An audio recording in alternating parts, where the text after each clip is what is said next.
first visitors to our new space before COVID hit. So we're delighted to be able to bring Maryalice Montaya, Park Ranger, who's going to talk to us about Martin Van Buren and New York's Irish community. So thank you, everyone. And I'll monitor, as always, Zoom and Facebook for comments, but it'll probably be at the end. Okay, so thank you. Well, I want to thank all of you for taking the time to attend our Zoom this presentation, and thank you, Dr. Stack, for the invitation. It's truly a great privilege to discuss our 8th President's connection to New York's Irish community at this wonderful museum dedicated to preserving their stories and culture. I really can't hear you. I'm sorry, Ranger. It's barely audible. Is that the same for you, Betty? I could hear her, yes, but it's not very loud. Yes, I'm sorry to interrupt you. Can you still see her now? Marianne, but I'm just going to get out of this for 1 second so that I can see if you can see her. Oh yeah, you can. So if they're in on top of you, but well. Okay, I have to leave it here, but you're just going to fish out. Yeah. You know what? Maybe instead of the podium, I could. Yes, that's an excellent idea. Will they see me turning the pages? They will. No, they won't, because you were talking. Okay. Back into the PowerPoint now, guys.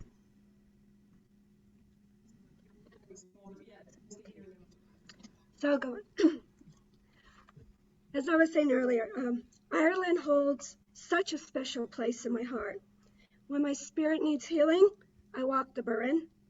And when I feel the need to dance, I visit Dublin. To me, Ireland is home. It's also why I find it humbling to discuss events that shaped the history of Ireland in the latter part of the 18th and early portion of the 19th century with all of you. I won't be going through the whole of it, but will provide enough context to illustrate how particular events later assisted in creating an association of friendship between Martin Van Buren and the Irish community of New York. Now, most Americans know little about Martin Van Buren beyond 3 facts. 1, he was a president of the United States. Some know he served as America's 8th, although many do not. 2, he sported some wild sideburns and hair in his later years. And 3, he's often credited with coining the phrase okay. The last of the 3 is incorrect, a historical myth. Okay was a period acronym for all correct. The spelling at the time for all was with an O, and correct began with a K. The expression okay was a period acronym.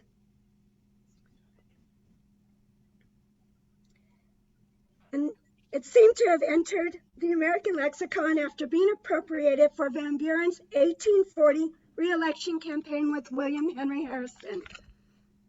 In Van Buren's case, OK was the abbreviation for Old Kinderhook, which he chose as a nickname. Van Buren's supporters, keen on seeing him secure another term, made a play on letters when they formed OK clubs to promote the idea that Old Kinderhook was okay, as in old correct. However, their efforts failed. He ended up a 1-term president. Well, his opponent served a mere 30 days before succumbing to pneumonia. Beyond the 3 facts discussed, Martin Van Buren is as much an enigma to ordinary Americans as he is to historians. This perspective is not solely modern. Past historians who favored Van Buren and those less supportive of the man remarked the same. In 1935, Holmes Alexander, a historian who fell into the latter of Van Buren's fan camp, wrote The American Talleyrand, the career and contemporaries of Martin Van Buren. In it, he acknowledged the Van Buren mystique. He said, his life tale lacks even the empty pleasantry of a sounding brass or a tinkling cymbal. But that is the paradox of the little fellow. Because he is vague, he is fascinating. No one ever solved the enigma of him because he intended that no one ever should. Van Buren was a public figure, but an exceptionally private man. He did not keep a journal, and most correspondences of a personal nature failed to survive. Rumor has it, he asked friends to return letters he sent them to serve as a reference tool for an autobiography. Once collected, he supposedly destroyed them all. In the autobiography, it was published 58 years after his death and lacked any revealing details. Not only is there an absence of primary sources about Van Buren, but few secondary sources exist, and journal articles and books currently at our disposal are largely dated. Though we at Martin Van Buren National Historic Site are eagerly awaiting the completion of 2 manuscripts of the former president, and Cumberland University in Tennessee is steadily transcribing his personal public papers. Due to the difficulties presented, attempts to ascertain Van Buren's thoughts on any given topic, including those of Ireland and its people in America or abroad, are genuinely problematic. Documentation of Martin Van Buren's relationship with the Irish community in New York mirrors his personal life. It is relatively scarce. Their connection appears more incidental. The root of what became Van Buren's favorable association amongst New York's Irish community runs parallel to his career, the start of which seems to be an inadvertent outcome grounded in events that shook America and Ireland in 1798. The 2 events, different in scale as they were by reason, would also later directly impact the Irish immigrant experience in the United States. 1798 proved volatile for both countries.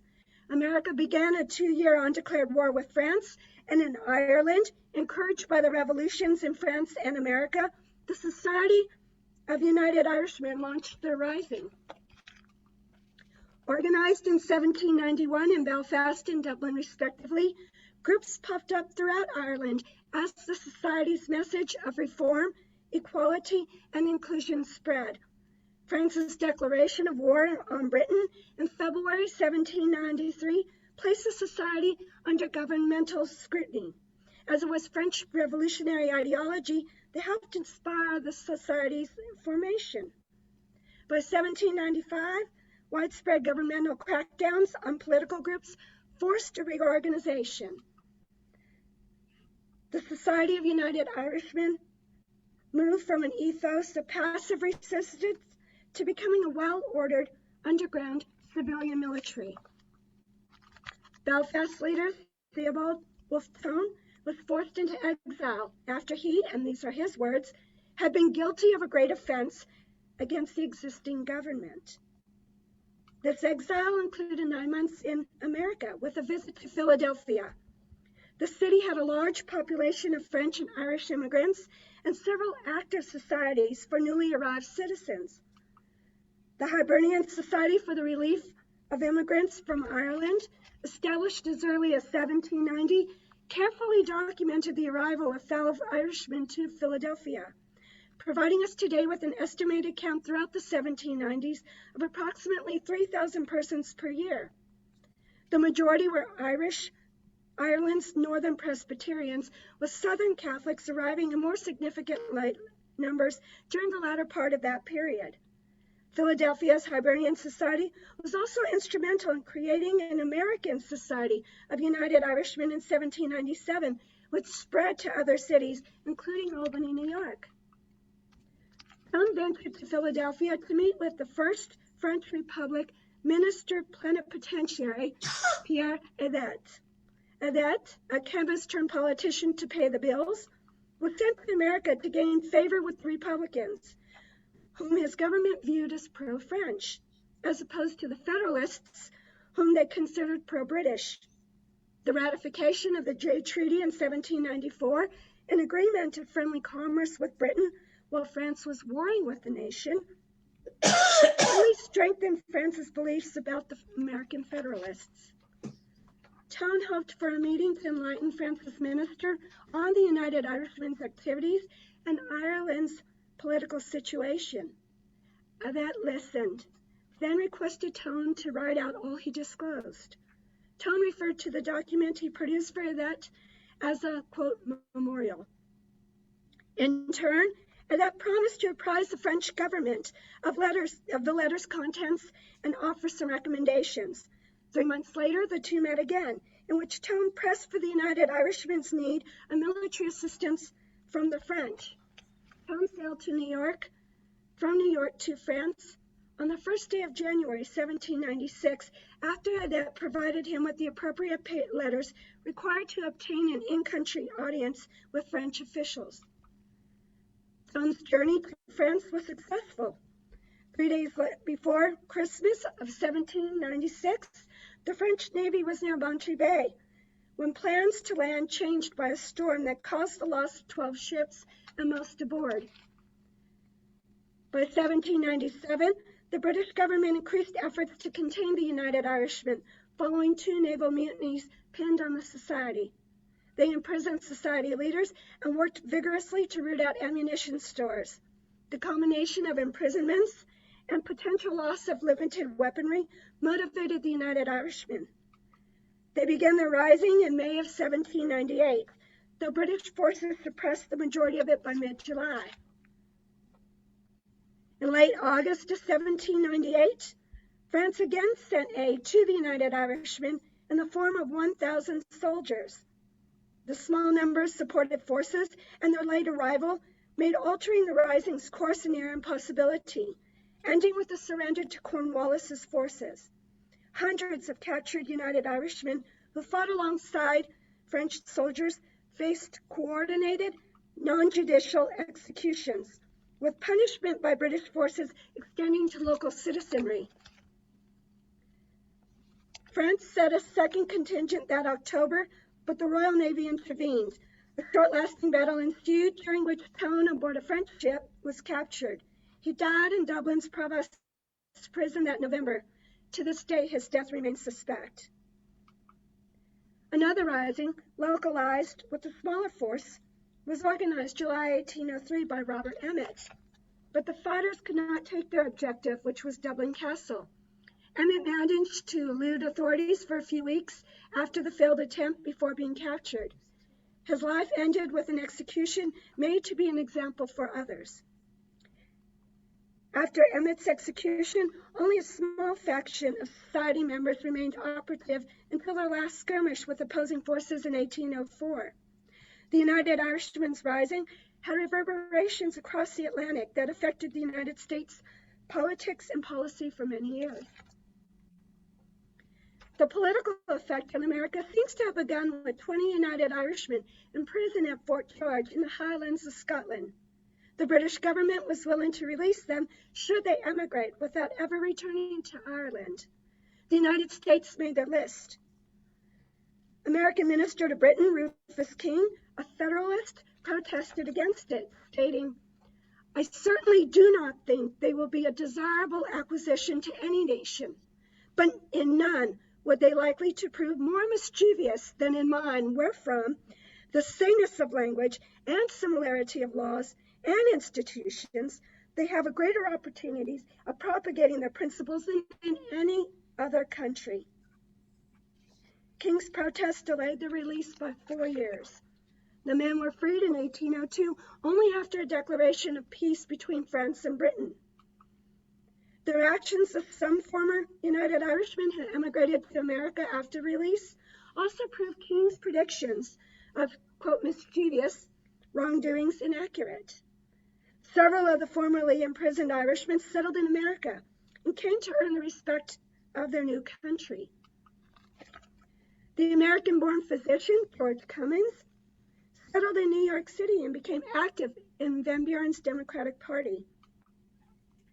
William James McNevin had something in common with French Minister Adet. He too was a chemist, and today hailed as the father of American chemistry for his 1820 publications on the significance of the atomic theory. An obelisk in honor of this Catholic man stands in the North Churchyard, belonging to the Episcopalian Trinity Church in Manhattan, New York. McNevin's memorial is near a second obelisk, dedicated to the fellow United Irishman, Thomas Addis Emmet. Thomas Addis Emmett, the brother of Robert Emmett, executed after the 1803 failed assault on Dublin Castle. Thomas Emmett devoted his life to public affairs, including serving as New York State Attorney General between August of 1812 to February 1813, a position Martin Van Buren acquired 2 years after Emmett, as did Van Buren's son John, from 1845 to 1847. Thomas Addis Emmett was so beloved by the New York Irish community that when efforts to get him elected to Congress in 1817 were ignored, in a display of outrage, approximately 200 Irishmen stormed the Republicans' Tammany Hall in Manhattan and vigorously redecorated it. On one occasion, Van Buren and Emmett had an opportunity to work together on a case. A state attorney general, Emmett, on behalf of New York, and Van Buren, on behalf of tenants, brought investigative and ownership tenants suits against the powerful patroon families, the Van Rensselaers and Livingstons. In question was a portion of land Van Buren claimed belonged to the state, as patroon patents were viewed as void since the American Revolution. The Livingston land affair settled in favor of the landowners, but the legality of patroonships resurrected during the anti-rent wars. It was a tenants' revolt in 1839 against the manorial land system, with its required annual feudal payments, still in practice at the time in upstate New York. For nearly a decade, the revolt carried on, but did have a positive outcome. It forced changes to the state constitution in offering tenant rights. The Society of United Irishmen's rising also impacted immigrant populations within the United States through punitive measures initiated by the Federalists. The Federalists were aware of immigrant support for the Republican Party, especially from the French and Irish communities, and in the late 1790s sought to curtail this by attacking laws permitting their political participation. In 1790, Federalists looked to alter voting privileges of foreign-born Americans by disenfranchising all eligible citizens naturalized after 1795, or those who failed to provide citizenship documentation at the polls. Unsuccessful, Federalists then presented a $20 tax on naturalization certificates, a heavy sum for most struggling to survive in a new country.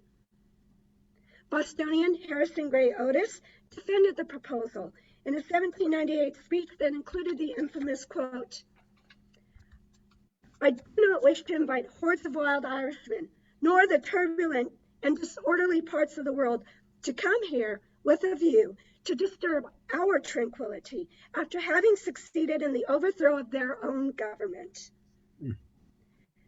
Later, Otis proposed disallowing foreign-born citizens from holding office.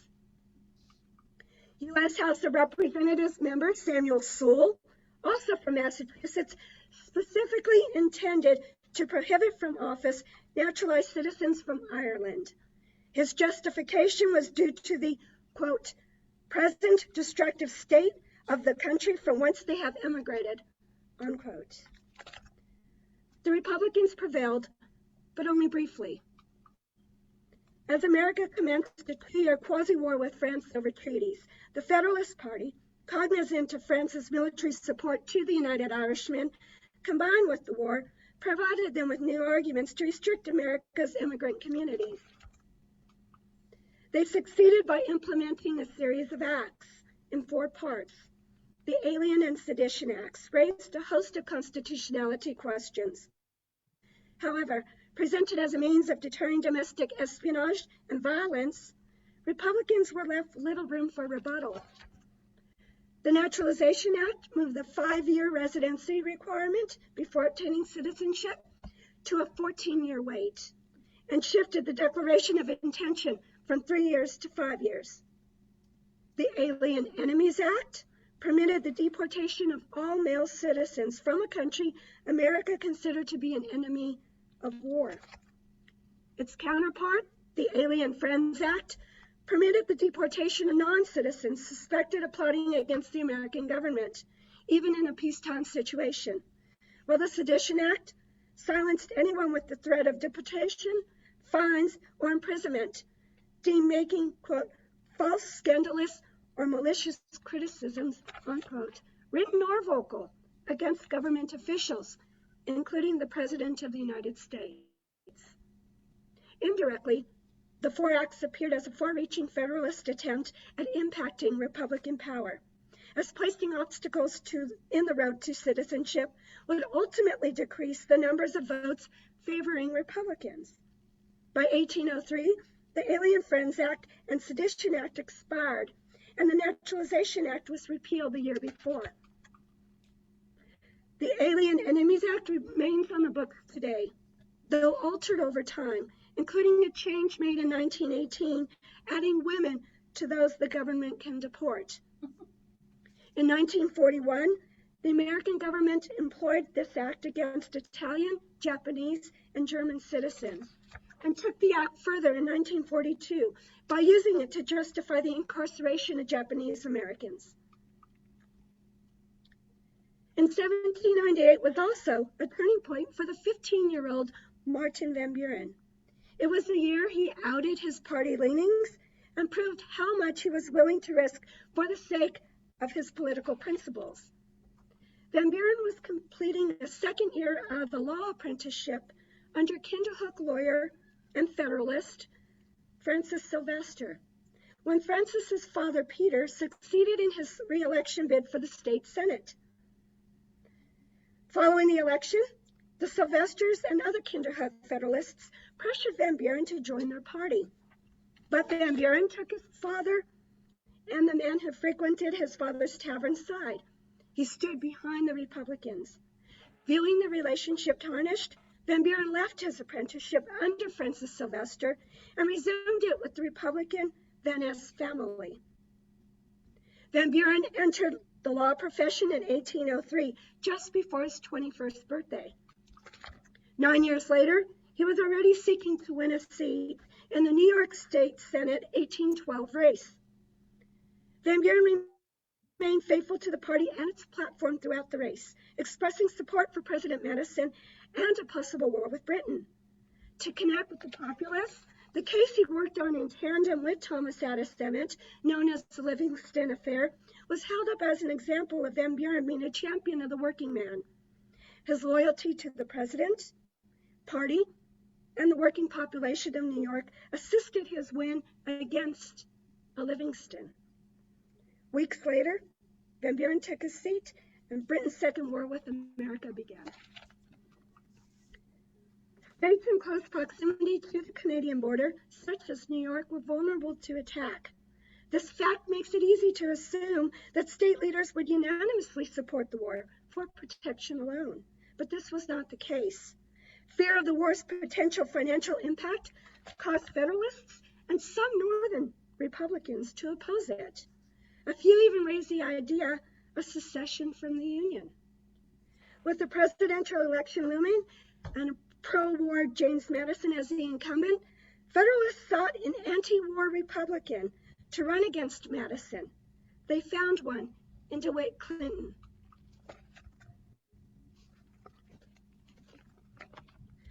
Irish-American DeWitt Clinton was a well-known name amongst Federalists and Republicans. He had served simultaneously as mayor of New York City and state lieutenant governor. He was also the nephew of revered politician George Clinton. Rufus King attempted to get the Federalist caucus to nominate one of their own, but his efforts were in vain. In 1816, the Federalist Party ceased with King as its last presidential candidate. It's possible King's move against the imprisoned United Irishmen served as one more reason Republican James Monroe took the presidency in 1816 instead of long-serving Rufus King. But back to the 1812 election. It was a close presidential race, with Clinton taking most of the northern votes. But in the end, James Madison secured a second term. Madison's win reunited the Republican Party, which went on to endorse the war. Clinton had supported Van Buren's run for state senate, but Clinton's attempt to take the presidency against a fellow Republican created a rift between the two men. When Van Buren later voted for Clinton as lieutenant governor, but straddled that line by publicly supporting a Republican ticket that excluded Clinton, the relationship was severed.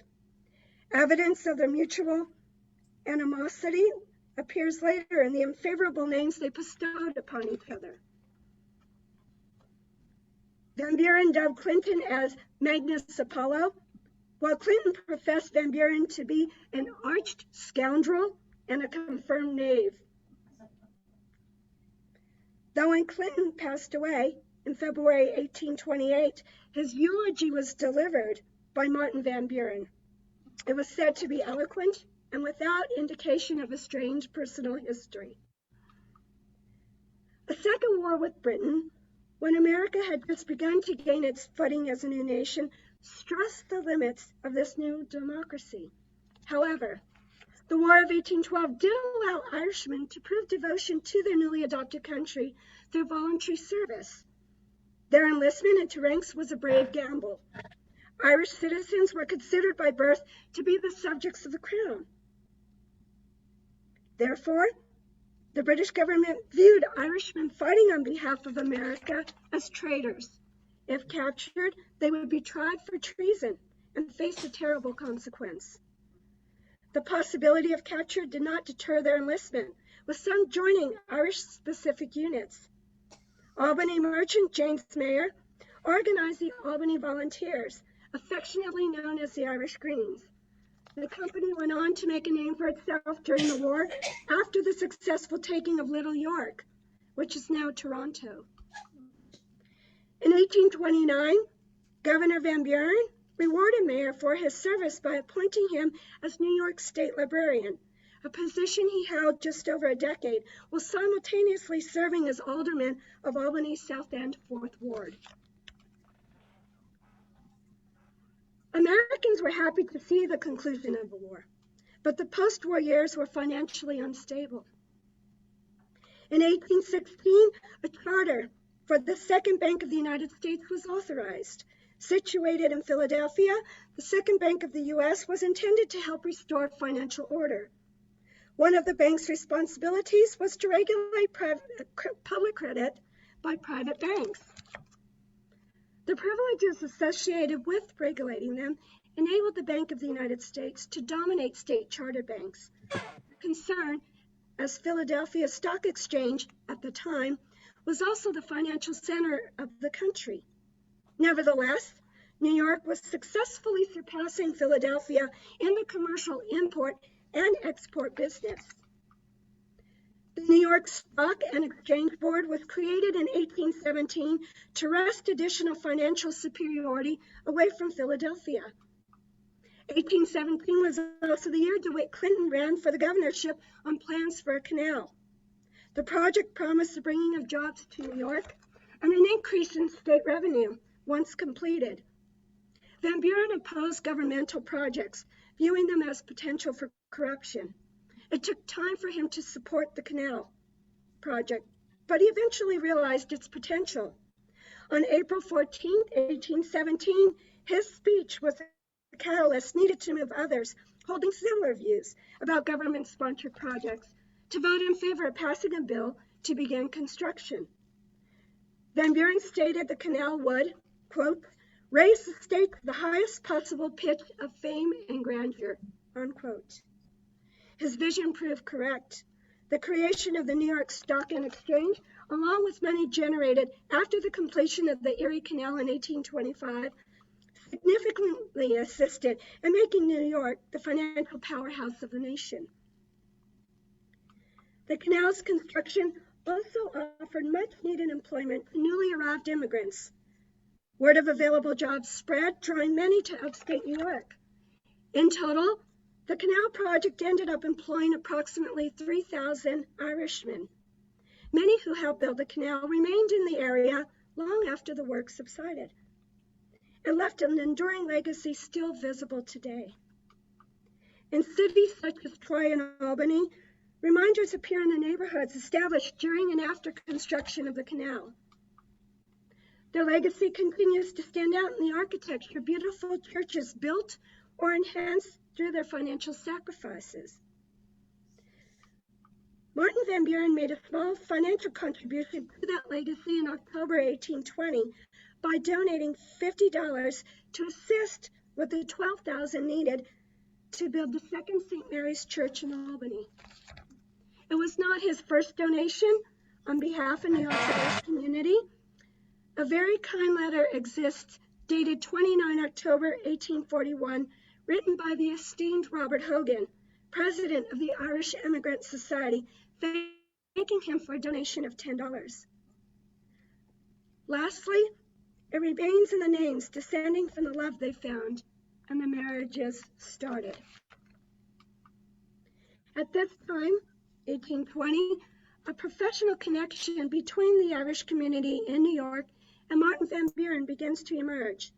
Van Buren, a lawyer by profession, was undoubtedly aware of how state and national regulations purposely repress and excluded newly arrived immigrants, particularly those from Ireland. His first public assistance in strengthening the political power of the Irish in New York was delivered during the 1821 New York State Constitution Convention in debates over suffrage. Van Buren voted to enfranchise all free men, regardless of color, and participated in a debate that ended up property requirements to vote for all but the formerly enslaved. It was not his first time. Van Buren put his political weight behind the change in voting laws that affected New York's Irish community. During Van Buren's early years in New York State Senate, he voted to alter wording in the oath of allegiance when demanded by election inspectors. The Senate dropped the original reference to religion and replaced it with requiring the renouncement of, quote, all allegiance to the King of Great Britain, unquote. Van Buren knew firsthand the humiliation of such demands at the polls. In Van Buren's early law years, he came to know Aaron Burr through the Van Ness family. The relationship was cordial enough for the Van Nesses to assume Van Buren would support Burr in the 1804 New York gubernatorial election against Morgan Lewis. However, Van Buren decided on Lewis.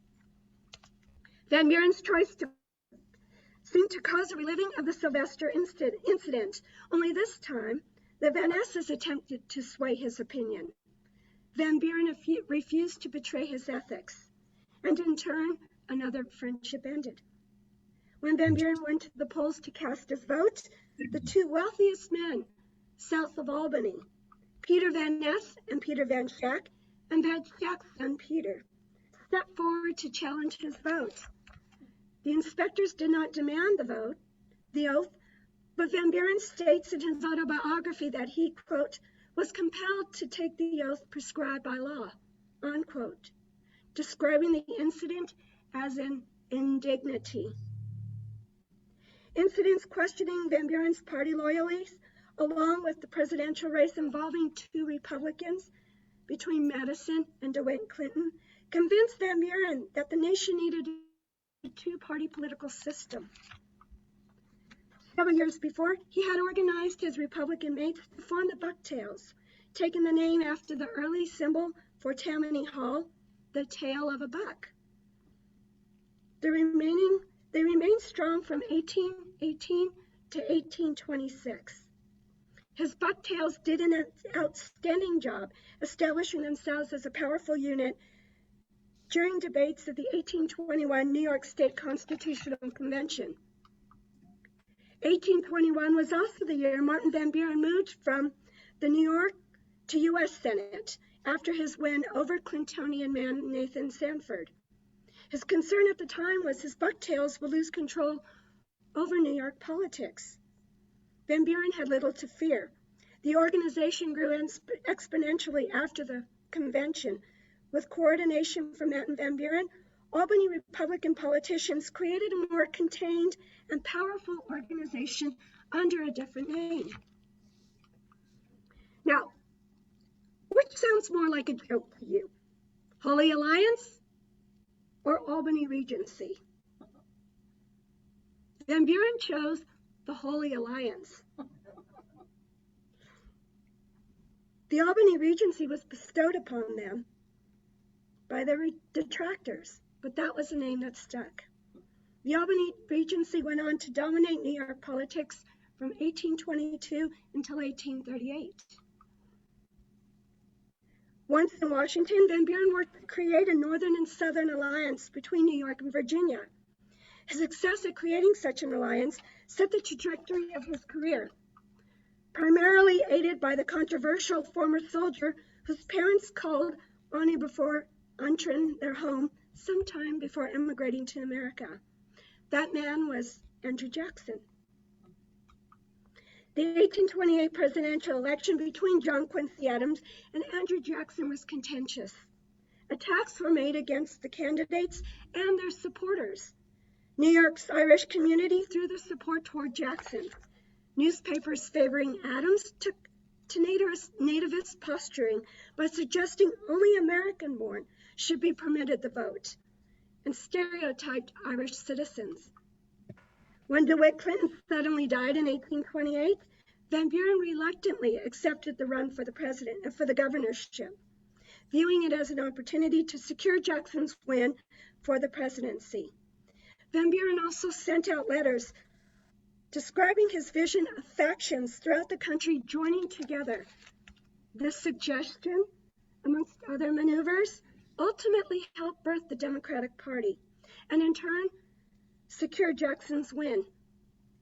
In 1828, Jackson took the presidency, and Van Buren became the governor of New York.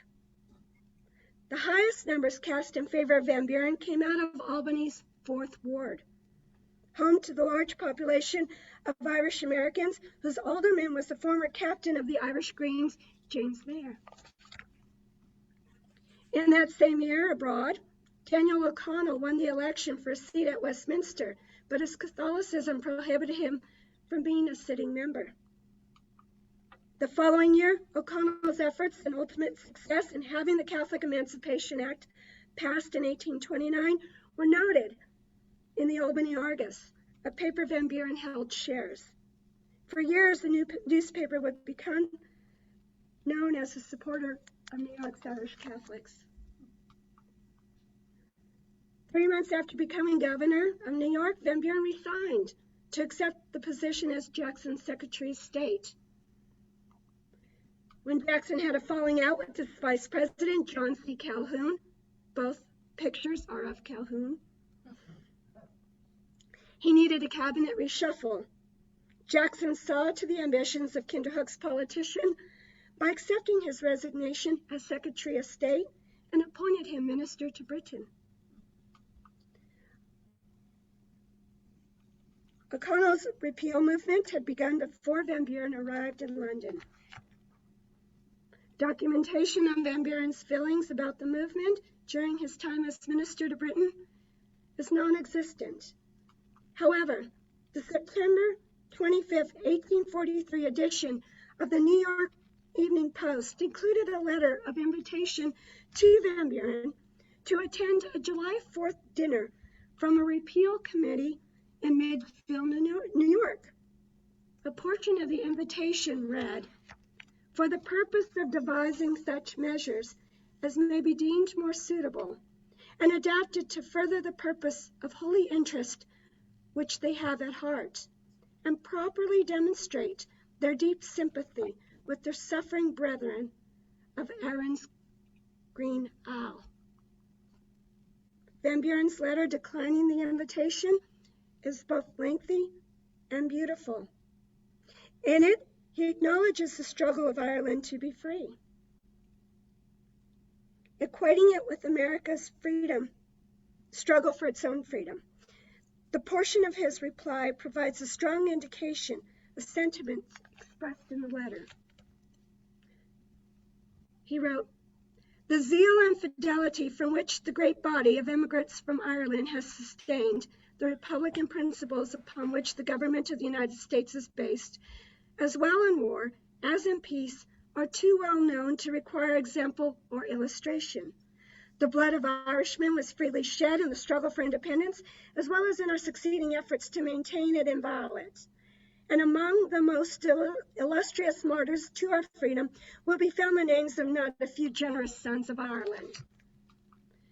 Van Buren's appointment as minister to Britain was short-lived, as it required a vote in Congress that ended in a tie. Protocol required Calhoun as vice president to break the tie. He voted nay, as it is believed his vote was out of spite. Jackson's pro tem minister to Britain returned home after spending just a few months abroad. Jackson made up for it later by endorsing Van Buren as his vice president, opening the door to Van Buren's presidential win in 1836.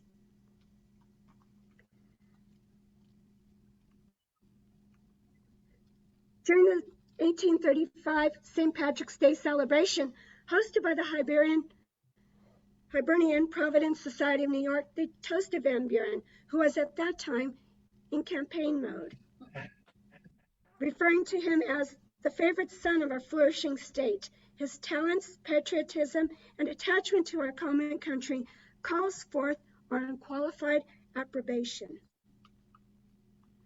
As mentioned earlier, Van Buren served only one term as president, losing his bid for a second term to William Henry Harrison. He purchased the home and farm he named Lindenwold during the middle of his presidential term, perhaps in preparation for a loss.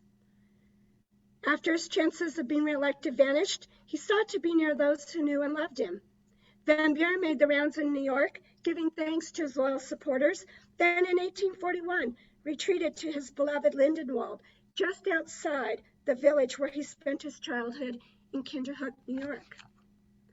The home, completed in 1797 and expanded in 1848 to 22,242 square feet with 36 rooms, was meant to be a highbrow stopping point for the antebellum era society elites traveling along Oak Post Road, which is now 9H.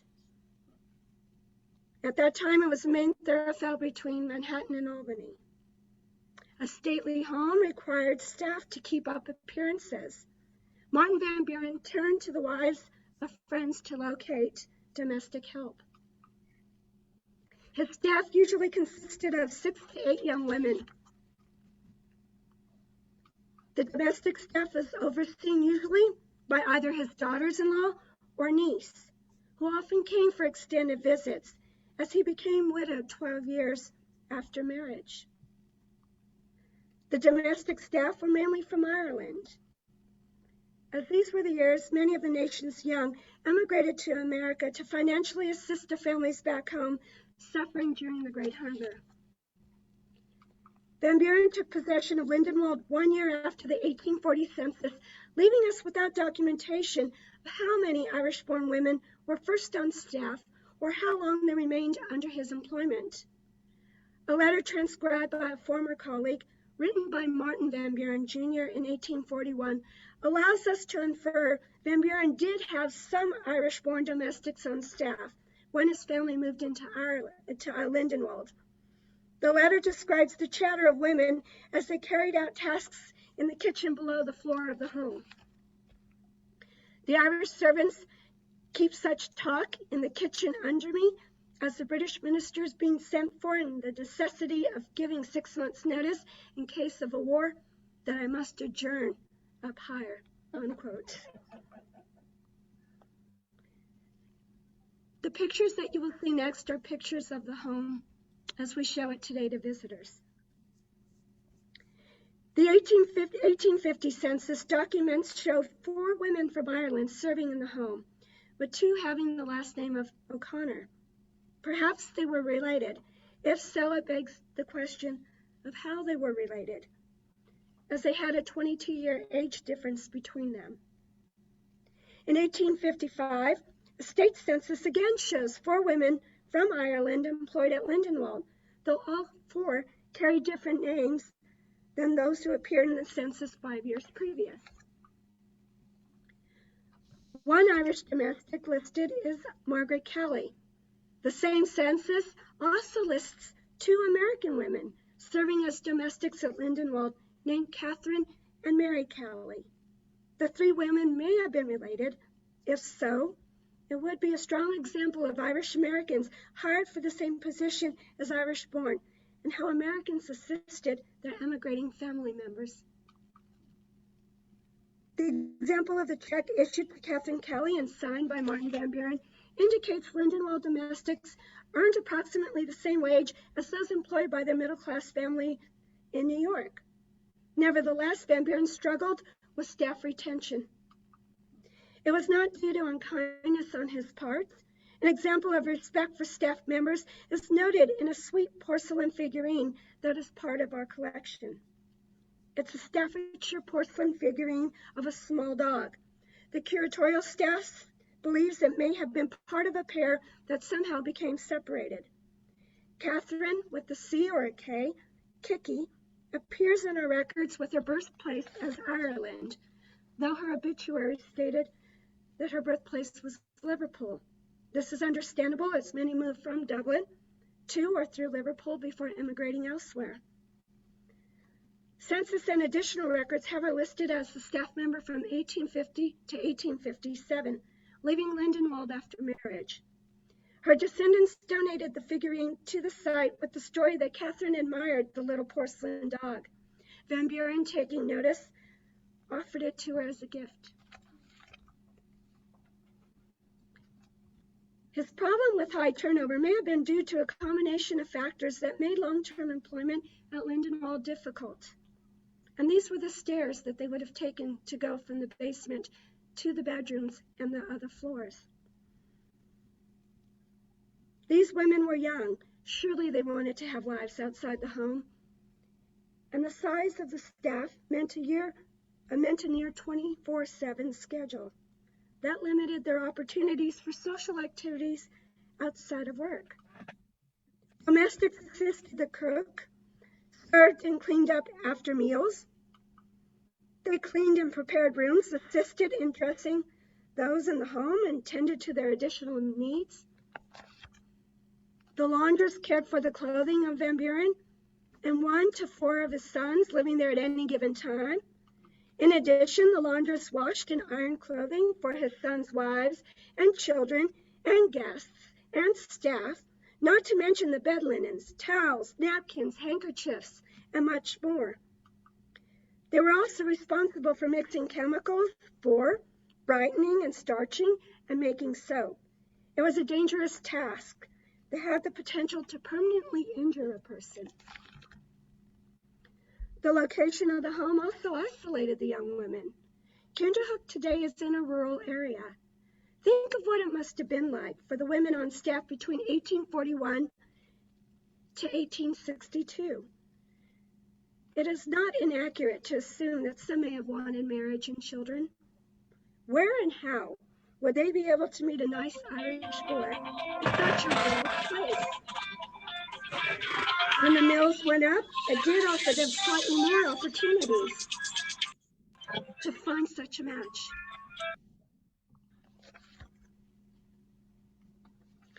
The stories of those who emigrated often mention what little they brought with them. One thing many carried that did not require packing was their religious faith. The Irish Catholic domestics at Lindenwold would have had a difficult time fulfilling the holy obligations of their faith due to a lack of proximity to a church. It currently takes 20 minutes to travel by vehicle to Albany or Hudson from Lindenwold. The distance and lack of transportation would have interfered with their ability to attend Mass regularly.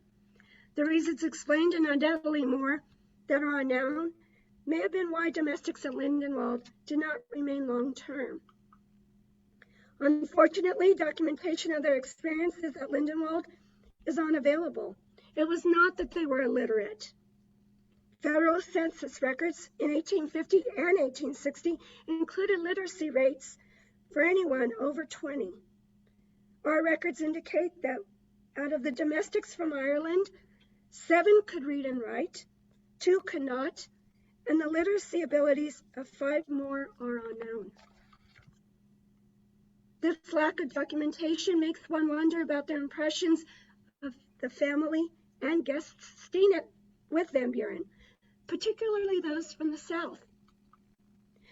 New York's final year of its gradual plan to phase out enslavement was 1827, 14 years before Van Buren took possession of Lindenwold. However, the state continued to permit anyone from a slaveholding state to bring their enslaved servants along during visits to New York. Documentation shows that at least one enslaved person was brought to Lindenwold by a guest, and it may not have been the only instance. How curious it may have been to be an employed domestic from another country, working alongside a person living in bondage, even if only for a short period of time. The issue of slavery in America was a discussion held within and outside the United States. Daniel O'Connell spoke passionately about the abolition of slavery in his repeal meeting speeches. Self-emancipated Frederick Douglass spent time in Ireland and wrote of O'Connell's eloquence when speaking against enslavement. Irish-born domestics at Lindenwold may have heard about his speeches through letters from family members back home, but their thoughts on the issue are unknown. The 1860 census was the last set of records listing names of Irish women employed at Lindenwold. The records seem to verify his difficulty in retaining staff, as all 4 women listed also have different names than those who appeared in the records in 1850 and 1855. Martin Van Buren passed away at his beloved Lindenwold on December 5, 1862. A war in which many Irishmen fought on both sides, because it was the height of the American Civil War. Martin Van Buren may not have held a direct connection with the Irish community in New York, but the historical events that occurred during his lifetime drew him close to New York's Irish community, creating a feeling of mutual respect and affection that assisted in changing New York State and national politics forever. I want to thank you for joining me either in person or on Zoom. If you have questions, I'll be happy to take them. Pray I can answer them. Thank you.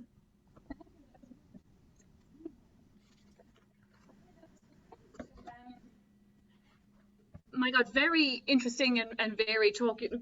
Come in so that they can see. If there's questions from the audience here, I'll translate for you guys. And if anyone on Facebook has a question, just type it in for us there. But God, it was an amazingly exciting time. I don't think I'd realized, how much was going on in that early with different wars and, of course, the building of the canal and the stock exchange. And so it's interesting to see that, even as you said, he doesn't have direct connections, but it shows you how growingly powerful the Irish were, particularly in this state, and maybe even Philadelphia too. So does anyone have any questions or comments? Either Zoom or here in person? You're all speechless. I noticed that the name of could you tell us about the genealogy of his wife, who unfortunately died early? She had the same last name, Hose, and they were a cousin, I believe, Ranger. They were cousins? Yes, they grew up together. They were cousins through his mother's side. And speaking about his mother, his last name was Hose. I believe it's her mother who was the Quackenbush. Aha, the same address where you're at. Correct. Yeah, we're in their home. So thank you for asking that. I was hoping somebody would. I apologize for that phone ringing. I didn't realize my... Oh, yeah, we should have muted me.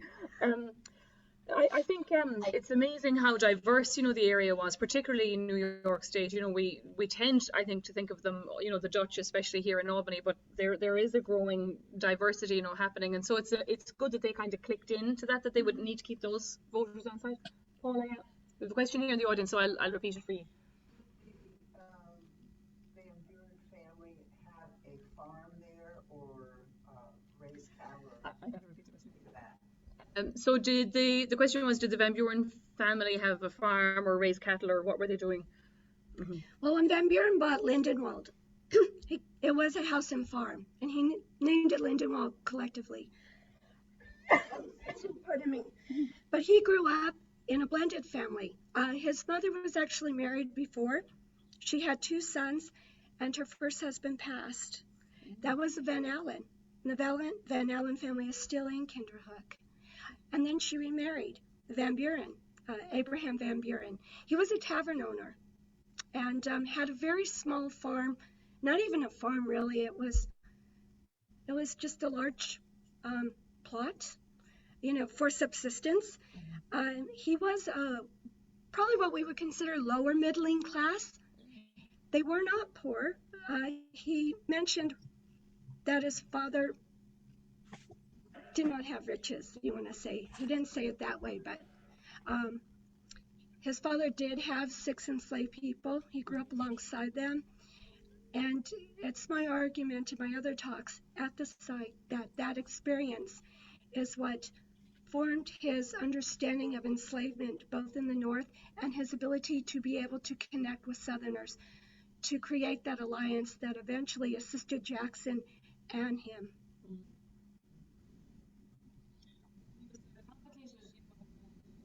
Very.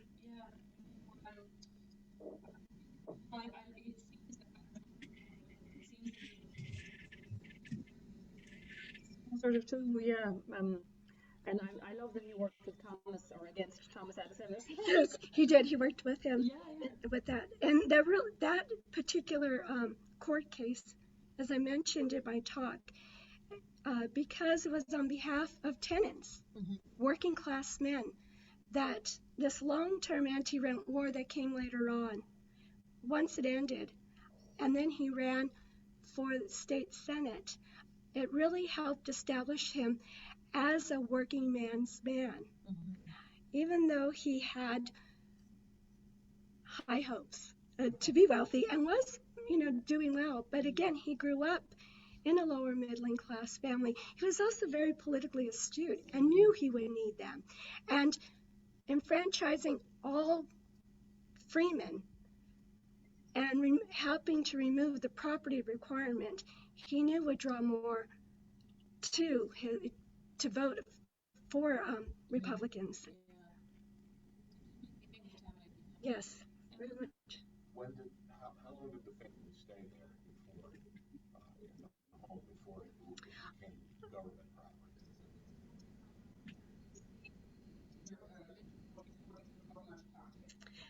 Well, he passed away in the home in 1862. The home and property were divided amongst his 3 surviving sons. His 4th son passed away a few years before him of tuberculosis, the same thing that took the life of his own wife. 2 years after he died, his 2nd son, John, the one who was state attorney general also for a short time, bought his brother's share out and became sole owner of the house and farm, but sold everything in 1864. And there's all kinds of possibilities of why. We don't know specifically why. If you look on Wikipedia, John Van Buren, there's some salacious possibilities, but they're quite unsubstantiated. When he sold the house and farm in 1864, never again did a Van Buren live in it. Many different people owned the home. It passed through hands, it passed through businesses. We acquired the property in 1972.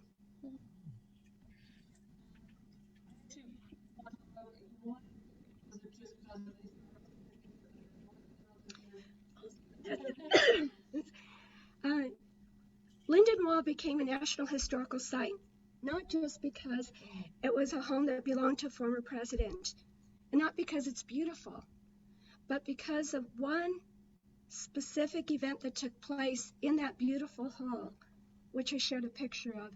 And it was at either a luncheon, a very elegant luncheon party, or a dinner party, we're not entirely certain.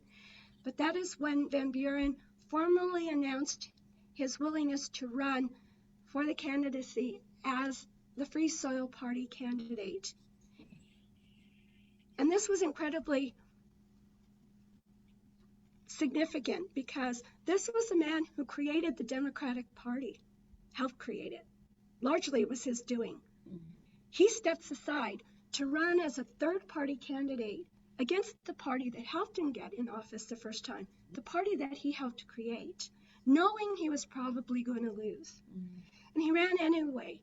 He saw it, or viewed it, I should say, as an opportunity to get Americans to wake up and see that they needed to deal with the issue of enslavement, because if not, he feared a war over it. He feared it would eventually pull the country apart. And it was quite prophetic, because that's exactly what ended up happening. He lost. He got 10% of the popular vote, which is very good for a third party.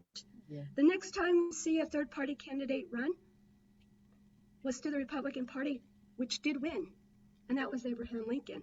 Lincoln won as a third party candidate. That tickles me to say.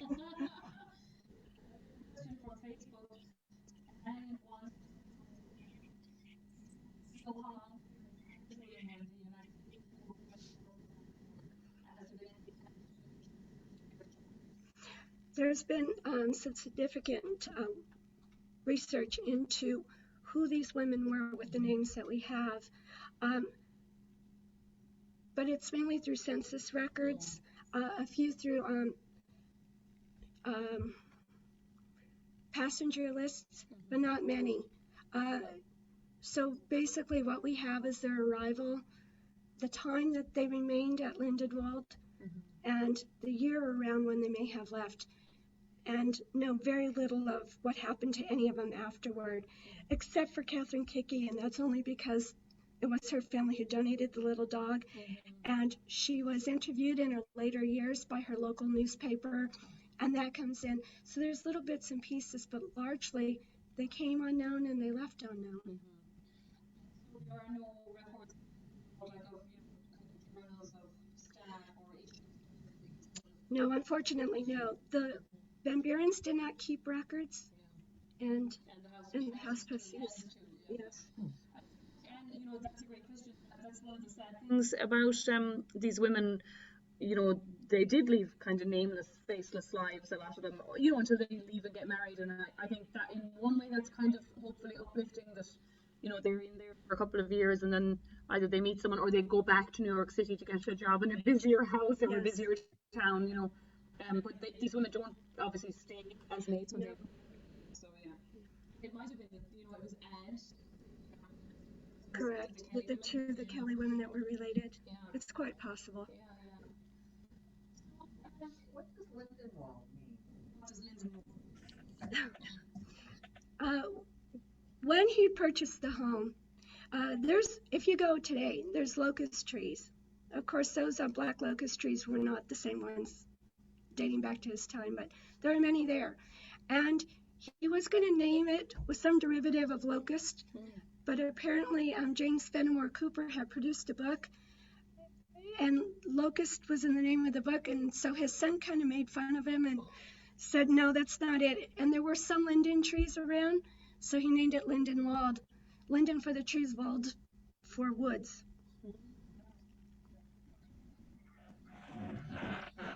Oh. Do you have a question? I guess that's it. I guess they're asking questions. I can't hear. Thank you for no, we're not asking questions. I'm just saying goodbye.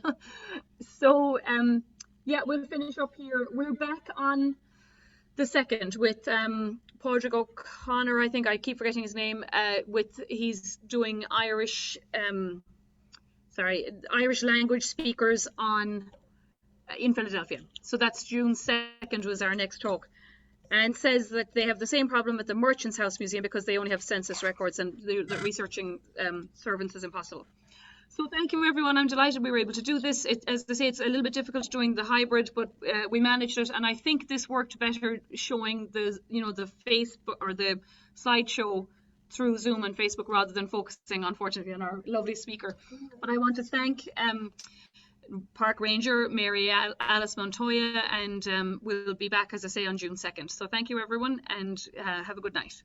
Thanks, Elizabeth. Real good. Thank you. Thank you.